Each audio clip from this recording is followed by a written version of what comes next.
What would you feel if I told you this? The next financial crisis won't just affect your investments. It will fundamentally change how money works and rewrite all the rules we think we know. Please give me your full attention. To make it easier for you to focus, I've opted for a simple video rather than distracting visuals, allowing you to listen carefully to what I have to say. Today, I'm going to explain why 2026 is getting dangerously close to becoming the year everything changes. And let me say this up front. Unlike 2008, there is no magical solution waiting to save us this time. But first, let's go back a bit. September 2008, Lehman Brothers, one of Wall Street's giants, collapsed overnight. $600 billion in debt evaporated. Within hours, panic spread across the entire world. But there's a crucial detail most people forget. Back then, the system still had a safety net. The U.S. Federal Reserve cut interest rates from 5.25% all the way down to zero. A weapon that had never been used before was deployed: quantitative easing. In other words, trillions of dollars were literally printed.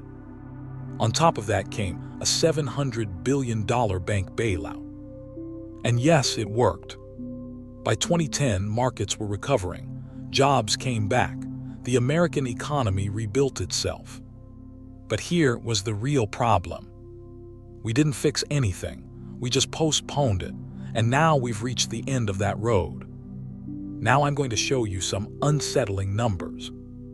In 2008, global debt stood at $142 trillion. It was high, but still manageable. Today, it's $251 trillion. So while the global economy grew by about 40%, debt increased by 77%. In other words, we borrowed almost twice as fast as we grew. And here's what's even more striking. In 2008, global debt was 145% of the global economy. Today, it's 235%. That means, theoretically, even if everyone on Earth worked for an entire year and used every dollar they earned to pay down debt, we would still owe money. Interest payments alone exceed $10 trillion per year. That number is larger than the combined economies of Germany and Japan. So who holds all this debt? The United States owes $38.3 trillion, 125% of its economy. Japan, 230%. Italy, 137%. France, 112%. The United Kingdom, 105%. These are not poor countries. These are the world's strongest economies, and they're suffocating. You might ask, if everyone is in debt, why is this a problem? Because debt only works if you can repay it. And right now, no one can. This is where things start to get really dark. In 2008, there was one main problem: the housing market. As we approach 2026, we're facing 5 different crises ready to explode at the same time. First, the commercial real estate bomb. The pandemic killed office culture. Nearly 1 in 5 offices in the U.S. is empty, the highest level ever recorded. And in 2026, $930 billion in commercial real estate loans will come due. Here's the issue. These buildings are no longer worth what they used to be. Banks won't be able to refinance them, and hundreds of banks that are heavily exposed to these loans will take massive hits. Sound familiar? It's exactly like 2008, except this time it's not houses collapsing. It's office buildings. Second crisis: China's real estate disaster. 30% of China's economy is tied to real estate. For years, cities were built that no one lives in. Now massive companies are collapsing and local governments are going bankrupt. They can't service their debt because property sales have fallen by 40%. And this doesn't just affect China. China is the world's second largest economy. When China stops buying oil, copper, and iron ore, prices collapse globally. Australia, Brazil, Chile, and South Africa fall into recession. American companies like Apple, Tesla, and Starbucks, which rely on Chinese consumers, see their revenues collapse. Stock prices follow. Third crisis, government debt. Countries are now spending a huge portion of their budgets just paying interest. Not on education, not on healthcare, just interest on old debt. When investors lose confidence, interest rates rise. As rates rise, debt becomes more expensive, and a death spiral begins. We saw this in Greece in 2010. This time it's not just Greece. Italy, Japan, and possibly the United States are at risk. Fourth crisis, central banks are running out of options. This is the biggest one.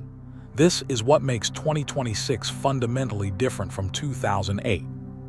In 2008, there was room to cut interest rates. Today, there's almost none. Money printing has been used repeatedly, and its effectiveness is fading. Debt levels no longer allow for massive rescue packages. No matter what the Fed does, something breaks. And the fifth crisis, geopolitical tensions. When economies weaken, politics harden. China may move toward Taiwan to distract from internal pressure. Russia continues pressure on Ukraine. Tensions rise in the Middle East between Iran, Israel, and Saudi Arabia. Trade wars escalate. Leaders threaten higher tariffs. Globalization reverses. Supply chains fracture. Costs rise. Inflation returns. This creates the most feared scenario of all: stagflation, recession combined with high inflation. Hear why this is so terrifying. In 2008, dominoes fell one by one. Lehman collapsed, banks froze, markets crashed, then governments stepped in. In 2026, all 5 crises are interconnected and trigger each other. Here's the chain reaction. Commercial real estate collapses. Regional banks fail. Credit freezes. Companies can't borrow. China's economy contracts. Emerging markets fall into crisis. Global currencies collapse. Sovereign debt crises erupt. Bond yields spike. Borrowing costs explode. The Fed cuts rates, but it's not enough. Markets lose confidence. Geopolitical tensions intensify. Trade and supply chains break down. Finally, stagflation sets in and no policy solution remains. Now here's the most frightening part. 2008 unfolded over months.